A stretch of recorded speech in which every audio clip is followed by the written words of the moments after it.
Who else has some questions? Anybody? Yes, sir. Yeah, just a comment basically on the Feed a Kid program. Is it still in effect or something? It has been in effect. How much does that cost the county?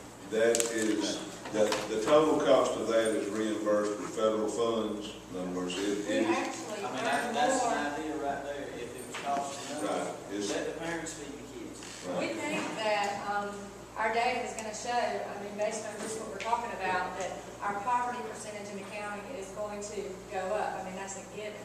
And if it continues to increase, we're going to have a large enough percentage that the entire county could possibly be on a free meal at school. And what I'm saying is, I'm saying that to say this, that our free kids, we actually earn more money and make way more money off of the kids that eat free than the kids that pay.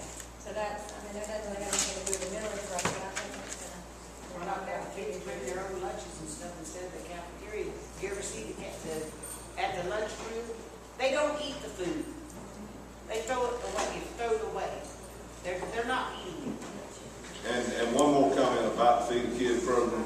That also helps give some folks that are working kindly, that gives them a job and salary in the summertime when they don't ordinarily have it. But again, it is totally, and it is, right, I understand, but I'm just saying that's an added benefit to it. That's one more reason we do it, because for part of it is the household, but it is all funded by the federal government. It's not local tax money. Yeah.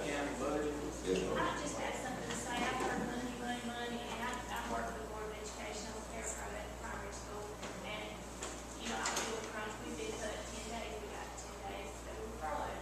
But what I haven't heard anybody say is the quality of education that we provide for my two children that are in the school system here. And if you look at test scores across the nation, where are we ranked? I mean, there's nothing else to cut, and I'm not saying I'm for a tax increase because I'm not, because I own a house and I own land, my father's a farmer and he owns dry land.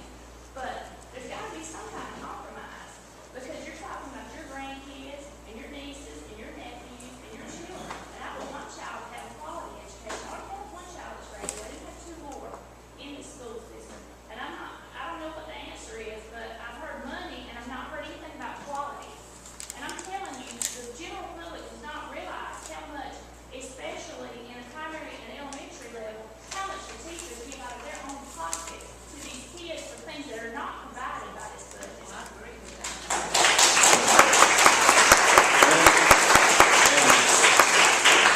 Both in his opening remarks and a little later on, Dr. Kraft did say that, I mean, that's the first priority is to provide a quality education for the children we are serving. Yes, ma'am. Okay, she's talking about quality education, but how can they get it? They don't have the textbooks to go around and they can't take them home. They don't have enough for all the students. Well, and that's one reason when it became possible to use the SPLOST money for textbook purchases. Again, textbook purchases take a while, but that's one reason. See, up until this last SPLOST that was passed, you could not purchase textbooks with SPLOST money, but today you can. And that's one thing that's in there, and that's helped because, again, that's something that would have had to come out of additional local money and have loan taxes be raised, but that's part of what we've done with the SPLOST money. This year's budget, we've allocated $400,000 for textbooks, because it is, I'm with you, it's a need. SPLOST budget, that is. SPLOST budget, right. Stuart? Gentlemen, I think particularly with the last question, what this boils down to is credibility. When you talk about tax money coming from here, tax money coming from there, I pay federal taxes, I pay state taxes, I pay sales taxes, and I pay property taxes. Have all my life.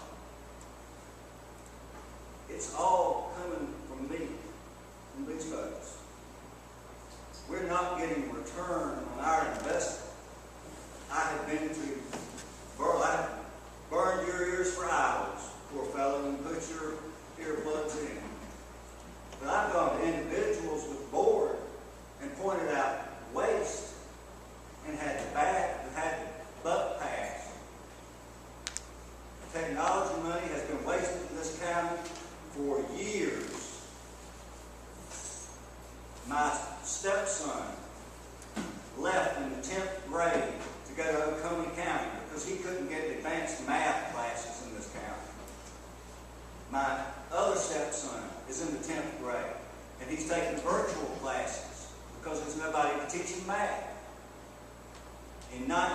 think when my grandfather graduated from ECI, he had had Latin, Greek, and calculus. The focus has changed, and it's not been for the children, and it's not been for education. It's been a big money game. And people need to focus. If you can't be a part of the solution, get out of the way and let somebody get there that can.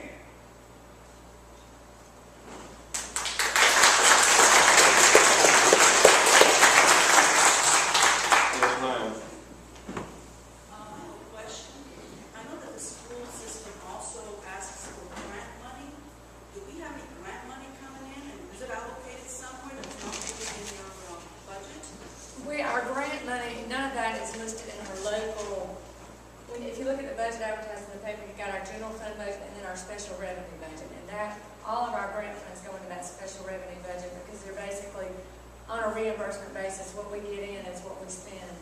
And I am looking for, let's see, I don't know, I'm going to read it for some budget numbers for federal.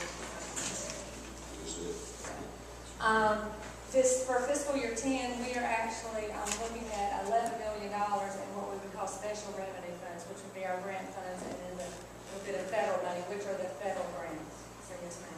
Where are we using that money? That is also going same place for salaries. Most of these federal grants are going to fund salaries for our teachers. They can't go for any salaries for administrators, basically, but for direct instruction salaries.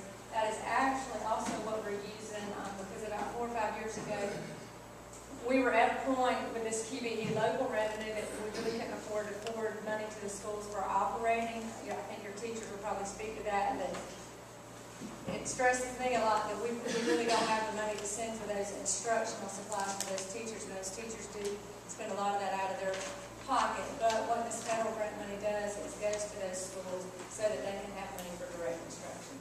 It's not allowed to be used for administrative supplies in the front offices, but it can be used for the direct instruction. That's also going back. Another question or comment? What is the school system getting from the so-called Georgia lottery sponsoring schools?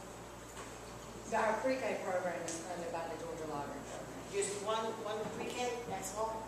The whole pre-K program.